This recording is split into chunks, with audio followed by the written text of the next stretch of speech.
Kita lanjut ke pembahasan kedua, yaitu akan membahas tentang alat-alat praktikum meteorologi dan klimatologi.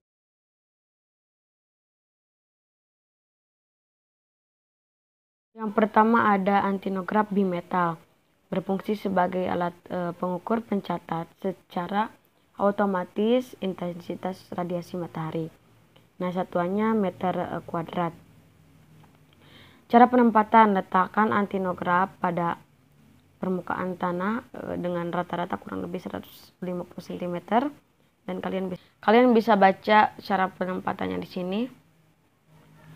Terus cara pengamatannya juga. Yang kedua ada anemometer. Nah, anemometer di sini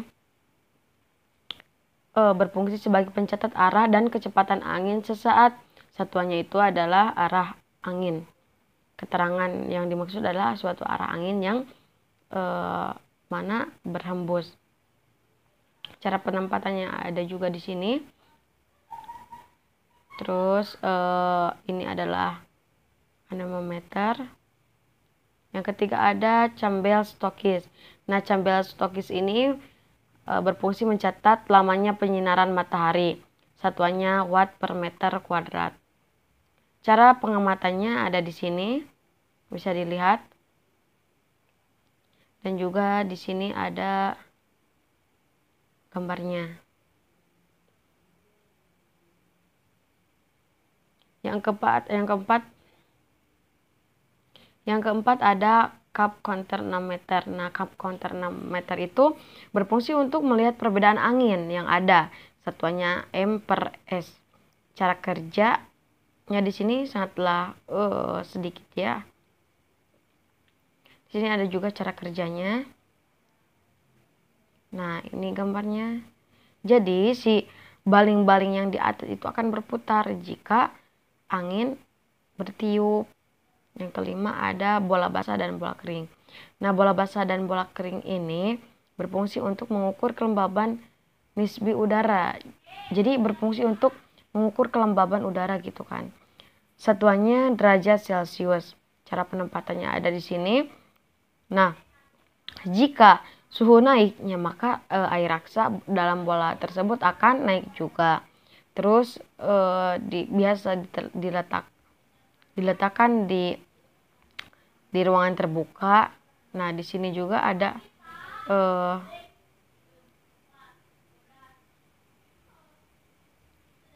ini adalah gambarnya. Yang keenam ada gulbelani. Gulbelani ini berfungsi sebagai menangkap radiasi pada benda.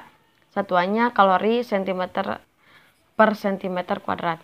Nah, cara pengamatan atau cara kerjanya di sini alat akan menangkap radiasi pada benda-benda berbentuk bola sensor.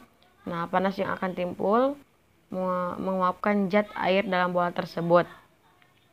Setelah itu uap air akan dikondisikan. Nah, ini bola hitamnya yang di dalam. Tuh.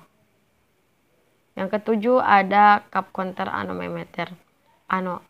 Yang ketujuh ada cup counter anemometer. Yang ketujuh ada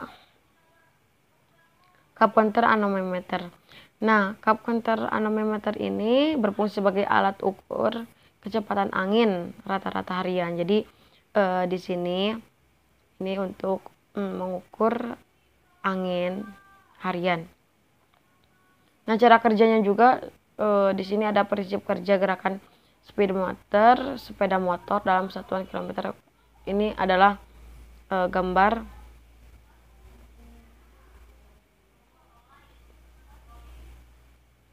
yang ke-8 ada Higgs volume air sampler, yaitu berfungsi sebagai pengukur partikel kecil pada aerosol di udara, debu atau karbon dan lain-lain. Satuannya mikrogram. Cara pengamatannya ada juga di sini, yaitu biasa harian dan mingguan. Sensor tersebut berguna baca aja di sini. Yang ke-9 adalah Lysimeter. Lysimeter ini berfungsi untuk mengukur evapotranspirasi. Nah, di sini jika terjadi cara pengamatannya ada di sini. Ya, ada ini itu milimeter. Cara pengamatannya ada di sini. Nah, ini adalah panci.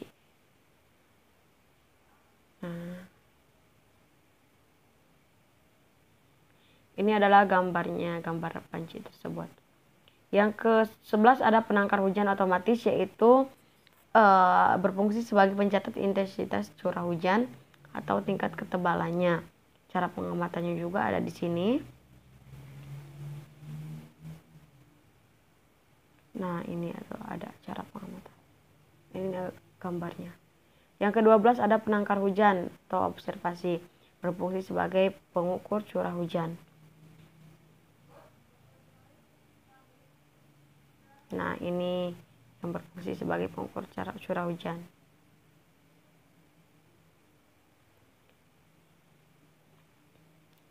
Yang ke-13 ada pisometer standar dengan ini, yaitu terdiri dari 40 termometer standar ini digunakan untuk mengukur suhu. Nah, ada 4 termometer. Yang ke-14 sangkar meteorologi.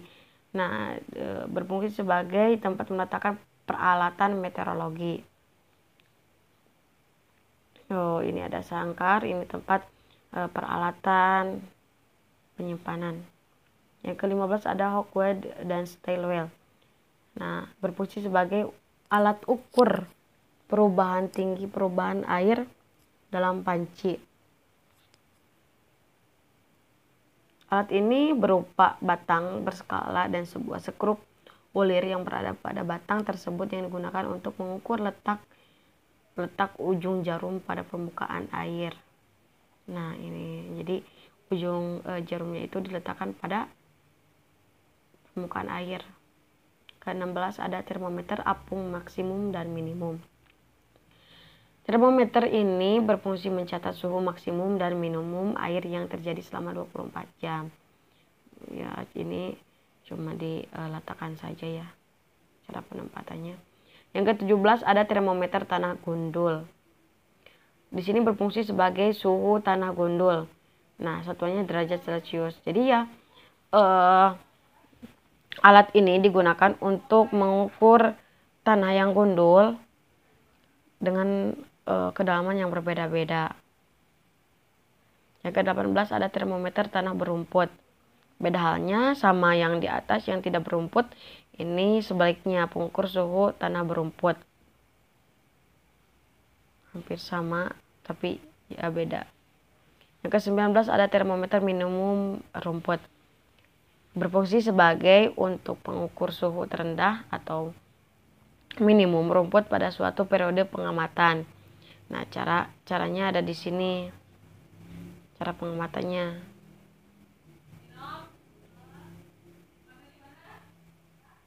Nah, ini termometer tuh. Yang ke-20 ada termograf.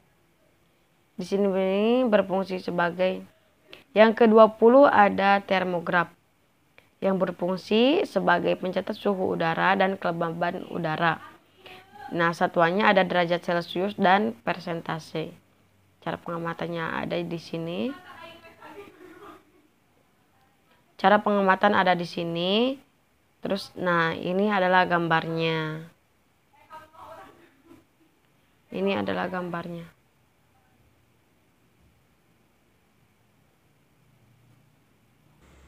Alhamdulillah kita telah selesai membahas pembelajaran kali ini. Saya pamit undur diri. Mudah-mudahan ada manfaatnya bagi saya dan umumnya bagi kalian.